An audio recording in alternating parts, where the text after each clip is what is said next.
Добар ден и добродојавте во уште едно издание на Формула на македонски. Овој пат уште еден сублимат на вториот дел од предсезонските тестирања, односно предсезонските тестови кои се одржа изминатите 3 дена во Бахрейн.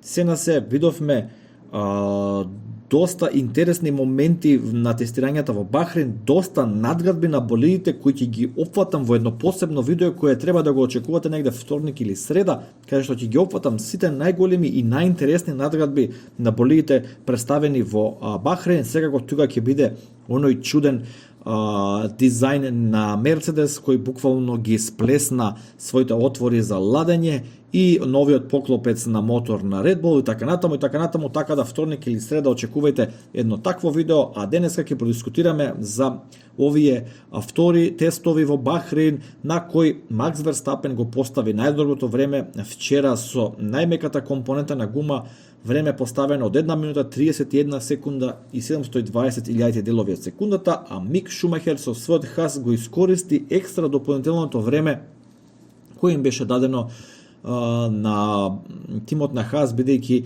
има логистички проблем, нивните делови, нивниот буквално контењер со опрема касно пристигна во патеката во Бахрейн, така да тимовите се сложија да остават екстра време и Мик Шумахер искористи доста поволни услови на една доста добро подготвена патека да постави второ добро време од 1 минута 32 секунди и 241 делови од секундата на C4 компонента и Леклерк со Ферари 1.32.415.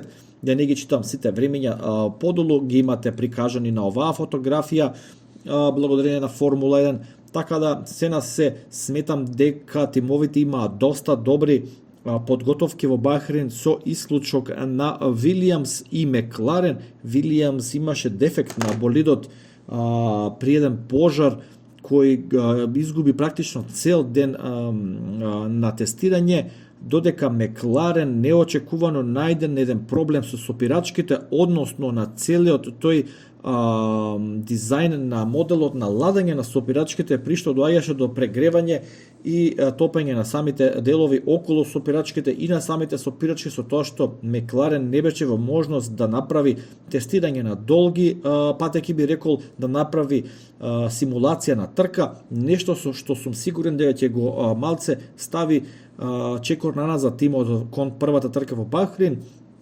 Од Мекларен стигна информации дека го разбираат проблемот, се обидуваат да го поправат на самата патека, меѓутоа не успеа целосно да го тој проблем елиминираат, но се надеваат дека со редизајнираните делови кои треба да пристигнат за време на првата трка, како и со пакетот на надградба на болидот, тој проблем би се решил. Меѓутоа доста би рекол неочекувано, бидејќи беа доста солидни во Барселона. Тоа е тоа. Сега би преминал на една моја, би рекол, предпоставка како изгледа поредокот во Формула 1 пред почетокот на оваа сезона. Сигурен сум дека сите тоа ви интересира, кој е најбрз, кој е најспор.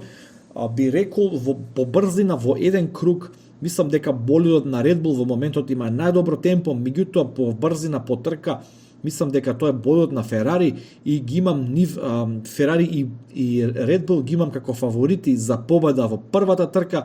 Мислам дека Ферари годинава донесе една најстабилна платформа. Видовме дека немаше некои сериозно визуелни надградби на нивниот аеродинамички пакет. Не сум прочитал дека нешто и механички се имаат променето за време во тестот, меѓутоа кога ќе го обработувам видеото за надградбите дополнително ќе проверам. Се на се сметам дека Ферари можеше во секој време да излезе на патеката без проблеми, да врти кругови, да се тие со добро време, да имаат можност да тестираат. Се на се многу работи, многу варијанти, многу симулации, додека болидот на Red Bull, кој очигледно е брз, покажува некои моменти на нестабилност, покажува некои моменти на агресија на самиот болид, каде што неочекувано доаѓа до некои моменти на зализгување, така да мислам дека на еден круг можеби Red Bull ќе биде на пол позиција напред, меѓутоа во трка сигурен сум дека Ферари ќе представува една голема закана. Потоа ги имам Мекларен и Мерцедес, односно Мерцедес и Мекларен. Мерцедес не се знае со тоа чудо од болид што го извадија. ќе видиме доколку успеат да ги совладаат сите проблеми кои се соочуваат, можеби да биде повторно шампионски болид. Мекларен веќе го обработив пред малку, има брзина очигледна, ја покажа во Барселона, меѓутоа овде проблем со супирачките не им даде можност да го возат болидот агресивно на лимит. Понатаму имаме една група од 3 тима, тоа се Алпин, Рено, Алфа Таури и Астон Мартин, која мислам дека ќе биде постојано во борба за бодови, и на крајот ги имам Хас, Алфа Ромео и Вилијамс. Може би некој ќе рече, па многу безбеден пристап овде, горе-доле се исто како лани, па и да и не.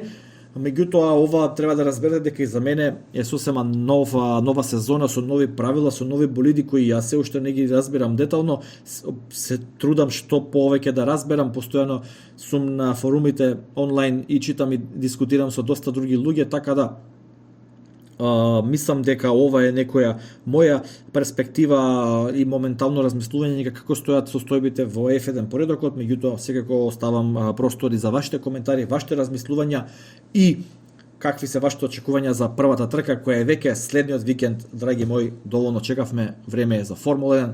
Како и да е, ви благодарам што ја следите програмата, односно каналот Формула 1 на македонски на YouTube. Лайк, шер, сабскрајб и се гледаме во некоја следна прилика. Поздрав!